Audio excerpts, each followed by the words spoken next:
What's going on, everybody? Welcome to another episode of Unapologetically Black Male, where we talk about surviving the stigma, standards, and systems. Once again, my name is Dwayne Pate. Shout out to my co-host, Brother EJ Stewart, and shout out to one of our sponsors, our core sponsors, J Pope and Associates. As you all know, Unapologetically Black Male is a podcast meant to highlight the stories of African American men and how they view success, as well as how they've overcome some different things to reach their level of success in their current career and current, profession. We have another great guest on today, Brother AJ Franklin, and I'm just going to turn it over to him and let him give us a little bit about himself, and we can kind of, go from there. Thank you for having me, Brother Dwayne, Brother EJ. I appreciate the opportunity. As Dwayne mentioned, my name is AJ Franklin. I'm an actor, producer, screenwriter, and a songwriter as well. And I'm born in Long Island City, New York. That's Queens. And I'm raised in Baltimore, Maryland. Um, I'm an actor professionally. Right now, you can catch me on season 1 of Raising Canaan, as well as season 2 when it comes out. And yeah, that's me for right now. You have any questions for me? Oh, yeah, we gonna hop in because my fellow New Yorker co-host, Okay. because I know he was going to jump. I know he was going to jump in because when we get our New York people in here, he definitely loves it. You Even got though to pick he, together, EJ. yeah. Listen, man, you just don't know. You don't know. You don't know. So No, yeah, you- so let's go back a little bit to your childhood and just kind of how you got into the arts and just kind of acting. So can you tell us a little bit about that and the different things come and what part of New York? You Long say you're Island. from Queens. Okay. So can you tell us how that was as an African American man growing up in Queens? I know we heard stories, but kind of give us your perspective. Well, I'm born in Long Island City, which is in Queens, as I stated. More specifically, I'm from the Queensbridge housing projects. Home of Nas, Mobb Deep, Hmm. MC Shan, Marley Marl, DJ Hot Day, Tragedy Gaddafi. The list goes Okay. on. Okay. You know what I mean? So I come from a musically inclined family. My uncle, who I mentioned, is DJ Hot Day. Well, Mhm. that's my uncle. Legendary DJ, producer. You know what I mean? If you ever heard the Nas's album Life is Good, he has a song called Reach Out where he Mm. shouts him out in the beginning of the record. And that was actually a homage to him for something innovative he did in the 80s, which was he was the first DJ to blend hip hop and R&B. And it was like a big deal when he did it in the Mm. 80s. And it was all on the radio and stuff like that. So I come from a musically inclined family. I didn't live in New York long after I was born, only a few years. And then I grew up in Baltimore, but I spent summers in the Bridge Mhm. as well as in the Bronx, like entire summers. So I was very much a part of the culture as I was coming up, and I moved around a lot as a child in Baltimore. Mm. Started in Baltimore City very young, moved into the county, lived in predominantly black neighborhoods, predominantly white neighborhoods. So I have like a plethora of cultural experiences, which Mhm. definitely helped shape my path and how I went to navigate to do what it is I'm doing presently. Um, I went to Patapsco High School and Center for the Arts. I was music concentration. I played saxophone and I was doing musical theater as well. So during my time at Patapsco High School and Center for the Arts, that's where I discovered my love for acting while I was pursuing my passion for music. You know what I mean? So, and then there as well, there were very talented classmates I had that, they're doing things professionally as well. One classmate played Aladdin on Broadway and Disney Cruises. Have another classmate, she's about to star in a new House Party reboot from that school. Another classmate, he had a heavy recurring role on The Wire, and then he's on the show We Own the City about Baltimore that's coming in a few days.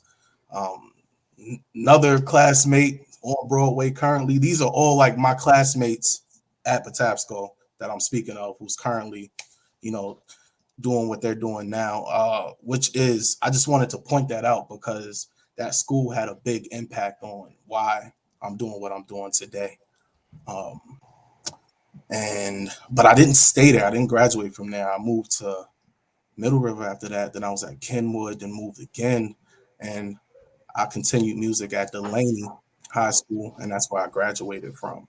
And just like I said, different experiences in the schools, the neighborhoods I grew up in. Had to deal with a lot of Black trauma, a lot of white trauma and white fear. Uh, but it literally, I'm thankful for all of it because it literally helped shape the person I am as far as character building. And I learned a lot of truths that I don't feel like I would have otherwise understood if I stayed in one place. Mm. Yeah.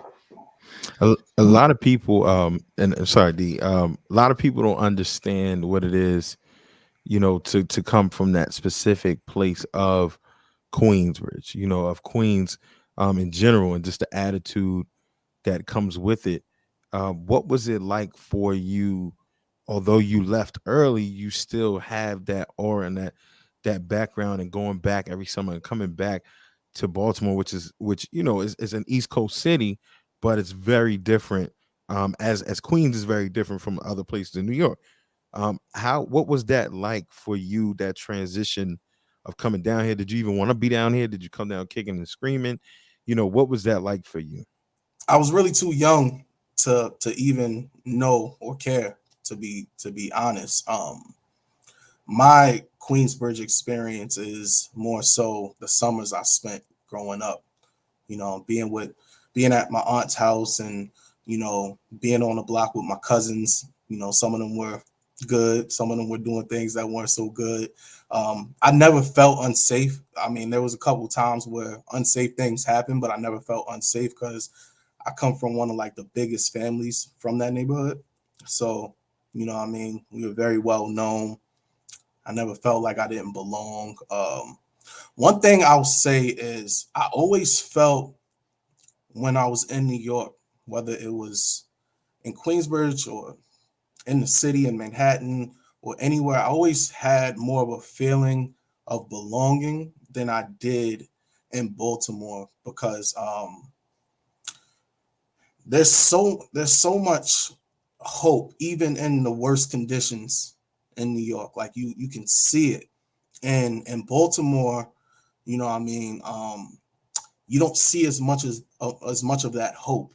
Like there's the talent is the same. The talent is the same, the potential is the same, but the level of hope, I noticed that difference. It just wasn't the same. Like so many talented people I know to this day that I wish they would have just taken a chance on their dreams. But at the same time, it's hard to, see a dream as a possible reality if you're given circumstances, are what they are, I guess. A lot of people don't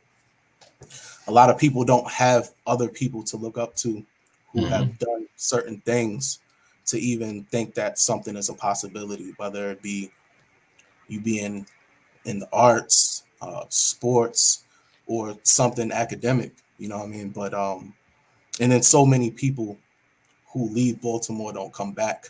So a lot of the younger generations don't have that those role models to look up to, the people who who made it out and that they feel like they can actually touch. That's why I like the guy Javante Davis. He's always coming back. He's always giving back. I like people like Carmelo Anthony. Those are people you could touch. But I wish there were more people who would come back who did things outside of sports or entertainment. Like I wish there were more academics who came back. Successful academics who could like just people that you can touch. Being in Queensbridge, there was always somebody you could touch for that hope, that inspiration. You see Nas walking through like no security, just hanging. You don't see him every, but he would come back. All the people I previously mentioned, you would see, and then more people. Then like they're always shooting some type of movie or TV show in New York, and a lot of Mhm. times in that neighborhood. So you see the hope, you see the actual people you see on TV. You get to reach out and touch them, take a picture with them. You know what I mean? They Mhm. had time. They'll talk to you about how they got to where they got. Like there's just there's just more inspiration for hope there than I feel like there is in Baltimore. Yeah, I think what you're touching on is a little bit of that mindset. That like you said in New York, it's like that always that hunger. Like I still got hope. It's still a possibility. And sometimes Mhm. when in Baltimore, I could see it. I know many times I would see it. I left for undergrad, and when I would Mhm. come back, I always felt like it was like it just got worse. And I felt like it wasn't any different. I felt like the cycle still continues. Um, but Absolutely. you but I think what helped me personally is that the of course being in this field, being in the field I am as a mental health therapist and social worker, just kind of realizing the impact that I can have, Mhm. and try to change the mindset and change the cycles that way and provide that hope. And I think that's one of the biggest things. Because I like many other people, I moved away, Mhm. and I honestly I didn't plan on coming back. I almost Yeah. was. I mean, I'll be honest. The only reason I came back because my wife was here. I mean, if we're Gotta gonna make be the money. honest, Mhm. my wife was here. She didn't want to move yet. That was the reason why I came back. Came back to Baltimore. Mhm. And now I realized it wasn't just that reason. It was because I had a purpose. And kind of to be that light and help shine some hope in some of this darkness that we see on a consistent basis. So Yeah. that mindset is definitely a big part of it, when Yeah. it comes to kind of being successful and and having enough people to come back. I really like that part, to be touchable, be Yeah. reachable, because many times we have those people, but they're not always, not gonna say they need to be 100% reachable or be like there 24/7, but sometimes it's Nah. more like an in and out, like, hey, I'm here, you see me, I'm going Yeah. back to my life in Texas, Philly, Florida, or wherever they live It makes a huge difference. You know what I mean? in. And it could be in a controlled environment as well. You know what I mean? You could Absolutely. show up at a school. You know what I mean? Show up at a community center, at a church. Just because I know what that did for me growing up. Hmm. Being able to touch people who, like, some of my friends and their families thought were like larger than life, and I didn't look at them as larger than life. I looked at them as humans who are doing something that I can do too if I want to. Because Hmm. you know, when you know where someone comes from, you know what I mean, and then you know where they're at, and you can actually feel their presence. You know what I mean? It makes a huge difference. It makes every dream you have seem reachable, obtainable. And Hmm. even when I was at Patapsco, there, all the classmates I mentioned prior, we were just classmates going to school, and they're doing things now. But there was one of them who, like I said, was on the wire, and watching him leave school to go shoot. And what I mean, months later, seeing him on a TV, like, and then not only on the TV, you're seeing him on what's now like arguably the best TV series of all time. You Right. know, Hmm. what I mean? Like that, he was an inspiration to me. And the person I'm talking about is Nathan Corbett. He was an inspiration to me because this was somebody I could reach out and touch. Like I could see him in the hallways. I Hmm. could say what's up, and if he's doing it, then why can't I? And then I was already getting the acting bug while I was there. So, Hmm. a whole new passion was growing inside of me. And then here's this person that we have the same teachers, and they're doing something amazing to me. You know what I mean? But everybody doesn't always have that access. Absolutely. Yeah.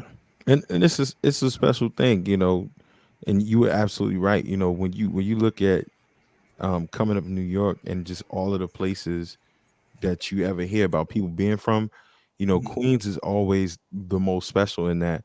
I was going when I was coming up, I was from around where LL's from, Okay. farmers, and being able to I remember seeing his picture in a bakery, Jean's Bakery, I think it was on Linden. And I just remember the progression in my life where it was one point I couldn't see over the window to Mm. the little glass to see his picture. And then as I Mhm. got older, I could see it. And just always being able to reference like, yo, he came here. He's always here giving back to the elementary school. you know, and reading was always a thing of his. And So his so church you is out there, the Greater Allen AME. exactly, and Yeah. you know, so having that element all around you is paramount. But for you coming down here and getting into this world and now continuing the acting, what are you mentioned the white fear of being down here, but what have you experienced in trying to knock down doors for yourself in this acting world, and all of those things encompassed in your personal life and in this profession? What are some things you've experienced, you know, and how have you stayed diligent on this path? The most common thing I experience is typecasting. You know what I mean? Mm, mm, Walking, getting calls for auditions, which I'm grateful to be getting auditions now, because there was a time when I wasn't. But being seen in a certain light, only being seen as somebody who could play thug, a gangster, some type of bad guy. Um, you know what I mean? That's a product of white fear and societal programming. You know what I mean? Like, I shouldn't have to look like a nerd or something for, you know, somebody to see me as something, as a character other than some type of thug. And it's funny too, because I get cop auditions now too. But if you think about it, they're kind of like different sides of the same coin. right, right, Society. You know what I mean? Like, right. No. I think never get the straight cop either. Like, I always got like a street cop. The dirty cop. You know what I mean? So the typecasting, how I navigate, how I started to navigate through that is being unapologetically black. You know what I mean? Talking to my agents, you know, bluntly, frankly, you know, telling them to push for me to get a wider range of auditions for different types of roles. There's more to the black story Hmm. and street stuff. You Yeah, know what I mean? Like, and I'm just as good as anybody else to be a part of telling those type of stories. I started being more social, networking events. When I get invited to screenings, I go now, and I talk to some of these same people who are in these positions to actually hire me for jobs and stuff like that. And you know, I just try to do my part to break the chain of stereotypes. You know what I mean? And even in social settings, you're doing that because you're showing a human side, because you're not just representing yourself as much. That's not a luxury that we as black people have, to just represent ourselves. Like, every time something happens, we get grouped in. You know what I mean? Like, we get grouped into the same, and it's so crazy because black people aren't even all the same. Like, we're so different in so many not different ways. monolithic at all. Yeah, Yeah, but you know, in the eyes of, you know, white society, so many think that we are all the same. You know what I mean? Even some black people think that way. Who've been programmed to think a certain way. Like, you ever heard somebody say, "There you go, acting black"? yeah, Like, you're you know what I right. mean? Like, that's a perfect example of, you know, how we're grouped, and that goes a long way back to, like, Willie Lynch laws of slavery and all that. That's super. Absolutely. But I just do my part to represent us well by being in certain settings, so I can subconsciously deprogram what these people think of us, what so many of these people think of us. You know, like, bias, like, in a bias, their biases and their implicit biases, like the biases they don't even know they have. Right. I just try to do my part of deprogramming. It doesn't mean I act a certain way, you know, like, on purpose or anything like that, or try to give them an image that's comforting to them. I'm just black unapologetically, and they get to see that that's not a threat. That's not a threat. Absolutely. We can we can be intelligent. We can be intellectuals. You know what I mean? We can listen to things other than rap music and, still be swagged out, still be wavy. Like, you know what I mean? It's just breaking the stereotypes. Like that's what I try to do the most. Absolutely. Do you in this field? Do you ever find yourself like? How do you prepare for these things? Do you ever find yourself being anxious, nervous? How do you bring your personal self to these different auditions, and what is it like for you? I used to like be terrified.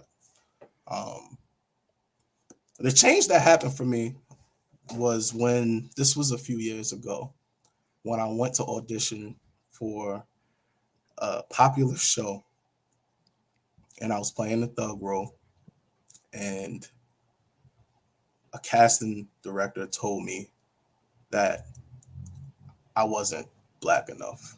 What? You're lying. She said I wasn't black enough. You know what I mean? She's like, I wasn't scared at all. Like, sheesh. Like, just come out and say that you prejudiced. Wow. Like, yeah. And this is a white casting director, or Yes. wow. And at that point, I stopped being scared because I looked at it as a joke. I did. I looked at it as a joke. Like, I have a white person telling me that I'm not black enough. And her perception of being black enough was to illustrate a high level of ignorance. You know what I mean? I stopped being, how can I take that serious? Mm. You know what I mean? Like, how can I do that? That's when I guess some people would have, taken it differently, taken high offense to the point where it gave them even more anxiety going in. But at that point, I realized that you can't tell me how to be who I am. And you clearly haven't taken enough interest in my culture to even know how to do your job. So it became a joke to me, and I stopped feeling like I had to act a certain way around certain groups of people, and just I'm like, I'm about to wear this. Unapologetic, just being unapologetic. Absolutely. And it hasn't been bad for me. You know what I mean? I feel free. That's dope. Yeah, that's definitely dope, and definitely, I guess, probably difficult just having to deal with that. Somebody just kind of calling you or deciding like you're not black enough when you've been black your whole life, and they have no idea of what it means to be black, but they're only going based off of that. That's a whole that probably made me cuss at somebody. If I'm gonna be honest, you better than me. I got a little restraint, but I don't know if I'd have had restraint that day. It could get ridiculous, but I did come into this profession at a time where change is being made, awareness is being spread. So the things I deal with and struggle with, I know that those who came before me, it was 10, 20 times worse. You know what I mean? So I find a little comfort in that. And I think of it as if my predecessors, if I could call them that, if they dealt with it and they're thriving now and they didn't, compromise who they are, then I can make it through it as well. Absolutely. You talked about being typecasted, and I know that's a huge. From what I hear about it, it's a huge thing. Is some of the artists, some of the actors that I typically think about, like a guy like Danny Trejo, that's always a Mexican goon or a killer or something like that. Or I can't think of my man's name, Puerto Rican cat from the Bronx. He used to be a social worker, then he became an actor. Can't think of his name off the top of my head. I know you're talking about though. Can't think of his been Carlito's Way, all of that. But Yeah, he talks about being the Puerto Rican guy who's dealing the drugs all the time and all of that kind of stuff. Not wanting to be typecasted where would you like to, what kind of role would you like to see yourself in, and what lane would you like to be in, as an actor in the future? I definitely want to play more intellectual types of roles. I wouldn't mind playing a lawyer, a teacher. I wouldn't mind playing an activist. You know, I like period pieces, historical stories. You know what I mean? And don't get it twisted. I don't have a problem playing a thug. You know what I mean? You can humanize anybody if the character has enough depth written in the story. You know what I mean? You can humanize anybody. So I don't have a problem with that, but I don't want to be viewed as only being limited to that. Um, but yeah, I would love to play an historical figure. You know what I mean? I don't have problems playing cops either. An actor's job is to bring truth to a character, which will add to the truth of the story being told. Um, where I'm not limited to only telling a certain type of character's truth. You know what I mean? So it's a lot of different roles that I'd be willing to play. Um, the main thing is, does the character have depth? Can I bring depth to the character? And will I be effective in bringing life to their truth? And that's dope, because I don't know, a lot of people look into roles that way. Like, even when you might be the off scene, goon or whatever, there's a level of depth you got to put into that. Like, what caused this dude in his life to just, okay, pick up the gun and just follow behind this dude blindly? This might Mhm. not be who I am, but how do I get myself to be there? And guys like that, whether in your family or growing up indirectly, and immersing yourself in that role. Like, how do you go about that? Are you a method actor, or how do you go about doing that? And I had to ask the method question. Well, I'm not a method actor. I don't consider myself to be a method actor. I tried it once. It took me places that it was hard to come out Wow. of. Wow. I'm someone who believes that you can be effective without being a method actor. But the main thing I do is, once I get a breakdown of a character, sometimes you get a lot of information, sometimes you don't. Um, some people like when you have a little bit of information because it allows their imaginations to, you know, expand wide. And then other people, like myself, prefer more information. So I can stick to what's in the writer and director's mind while also using my imagination. The main thing I do is I create a backstory. I write a whole essay basically about this character's life. Um, so, say a character can be 35 years old, and I may know the character's given circumstances from the breakdown, but I'm about to figure out how they got to those circumstances. So, where's this character born? Do they have a mother and father in their life? Do they have siblings? Where did they grow up? If it's not the same places where they were born, how did they grow up? What do they eat? What's their favorite food? What's their favorite drink? Do they respect authority? Do they not respect authority? Are they socially awkward? Are they outgoing? Do they have a habit, good or bad? Do they twiddle their fingers? You know what I mean? Do bright lights irritate their eyes? Are they good in crowds? Are they loners? You know what I mean? Are they educated? Are they not? Just every little thing I could think of. Did this person have a traumatic thing happen in their childhood that affected the way they turned out? Think about all of those things. What's the character's favorite color? You know what I mean? Like, because all of that will help you to live in the moments when you're shooting these scenes. So, let's say you're shooting a scene inside of an apartment, and say he's a bad guy. You know what I mean? He's about to do something bad, and then there's a wall that is the same color that when you did your backstory, it matches the same color that's the character's favorite color. Like, that may like prompt me, you know what I mean, without even thinking about it, to touch the wall a certain way or to admire a painting that has the character's favorite color on it. I mean, if if the character's afraid of heights and say he's in an apartment that's a high rise, you know what I mean, he could be tense because he's afraid of heights. You know what I mean? And all of that brings reality and truth to characters beyond what's written on the pages of the script. So that's my method of developing a character, and I memorize those things that I write down.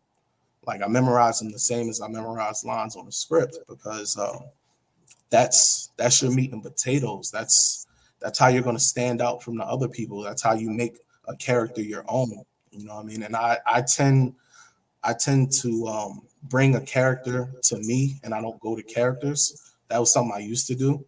And then I learned to find parallels of my reality and a character's reality, and then meet somewhere in the middle. And yeah, that's how I bring truth to characters. It's dope. It's definitely dope. Absolutely. Yeah, that's tremendous. It takes a lot of, I guess, being mindful of who you are and just kind of being able to separate the two and understand the parallels at the same time. Would that be a correct description of that? Yeah, definitely. Okay. And you cannot be afraid to be vulnerable. Mm. And that's probably the biggest part of being an actor. It's kind of being vulnerable in Absolutely. that. You have to literally let yourself go. That's dope. Yeah, oftentimes we think about how people are looking at us. You know, people are insecure about their physical. You know what I mean? They have internal things like, you know, actors are humans just like everybody else. So you have to be able to let all of those things go when you're working, when you're creating art.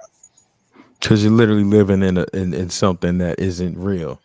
You know, it has realism to it, but you know, you're literally putting on something. So you can't be conscious of. You're not living in your world. Yeah. You're living Yeah. in theirs.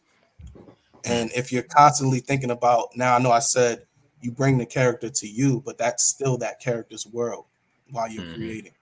So you have to let the things in your world go unless they contribute to this character.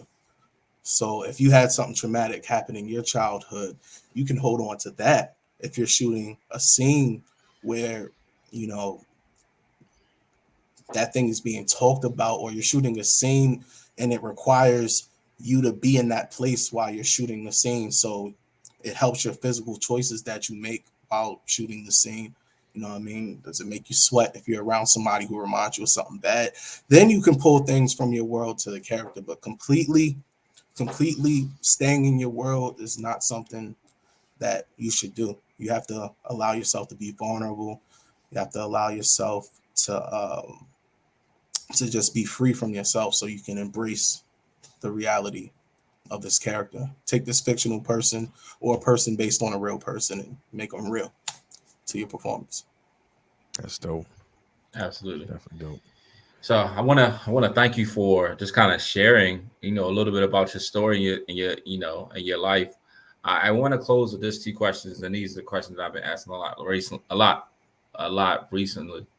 Is Okay. like, what's your definition of success? And then what was the second one? Let's start with what's your definition of success, and then we'll get to the other one. I can't think of the other one right now. Okay. All right, my definition of success is simple. Yeah. Is freedom. Mm. My definition of success is freedom. Loving to, when you're working, it's not feeling like work, doing what you love,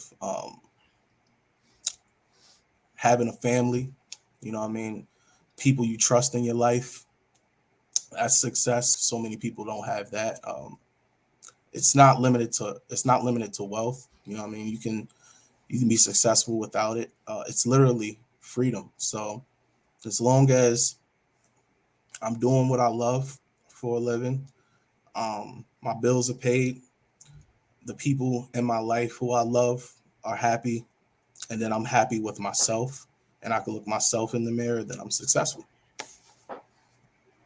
Perfect. And the second question came to me. If somebody, if there's somebody out there that wants to get into like this this field of acting or this kind of, creating or in this genre, like what are some encouraging words that you will say to them if they were watching right now, just to kind of, help them see, if this is for them or if this is something I should pursue? For acting specifically, I would say the first thing you need to ask yourself is why you want to do it. And if that why makes sense in your heart, then go for it and don't stop. Stay the course. It's going to be hard. If you want something bad enough, then you'll stick to it and you'll get it. Learn, take classes, work for free at first, do student films. Make sure you learn the craft and respect the craft. So when you get on the higher stages, you'll fit right in. But that why is important. If you're doing it for money, I'll tell you right now, then you're probably in the wrong profession, because it takes a minute to actually get to the money. You know what I mean? But if you're doing it for the love of the art, definitely pursue it. And then as far as whatever you want to do in life, just stick with it. Don't let people project their fears on you. If it's something that you want to do, you do it, and you don't stop. You don't stop ever. You just do it. It's easier to struggle when you're working for you than it is helping somebody else's dream manifest. And I mean, working on the clock. There's nothing wrong with working on the clock. Some people dream of having a great job where they could work on the clock. But whatever it is you want to do, you make sure you put more time into your dream than anybody else's, whatever that is. And you make sure you learn it. It takes 10,000 hours to be a master of something. Take that time, learn that craft, whatever it is. If you want to be a professional athlete, try to find a professional athlete to talk to. You know what I mean? Have mentors. Don't be afraid to ask questions. Just whatever you do, just make sure you go at it full force. And another thing I would have a person ask themselves is, what are you willing to sacrifice in order to obtain what you dream of obtaining? And if you can find the answer to that, then you'll know if this is something you should be doing. That was dope. It's fine. I didn't know if I was going to pass the off the basket or what, man. Maybe drop that man cash app. Send him something if you need to send him something. But man, thank you. That was good. I was still stuck on the part where you said don't allow people's their opinions to hold you back. Yeah, don't let them project their fears on you, man. Yeah, don't let them project. I really dealt with that a lot. Yeah, that's key. That's key right there. So I appreciate you for that. Thank you again for sharing your story. Yeah, man. Thank you for having me, man. I appreciate it. No problem. So listen, how can they get in contact with you? How can they stay connected with you? Can you share that information? And then I'll kind of close out after that. Sure. So my primary social media is Instagram. It's real_AJ. That's REEL_AJ. You can follow me there for updates. My website is posted on my Instagram as well, which is AJ Franklin actor or actorajfranklin.net. Excuse me. You can find updates and what's going on with me there. Then simple Google search actor AJ Franklin. See what I'm coming out in. Raising Canaan coming in 6 months, season 2. It's going to be great. Hope everybody watches it. Shout out to 50 for the opportunity, and shout out to everybody in Baltimore, man. It's possible if you want it. Absolutely. Once again, man, thank you for joining us for another episode of Unapologetically Black Male, where we talk about surviving the stigma, standards, and systems. Once again, my name is Dwayne Pate, co-host EJ Stewart. Make sure you like, comment, subscribe, share this message, share this podcast so that we can continue to promote positivity among African-American men, so that we can hear our stories and our definition of success, so that we can empower the next generation to define what success looks like for them.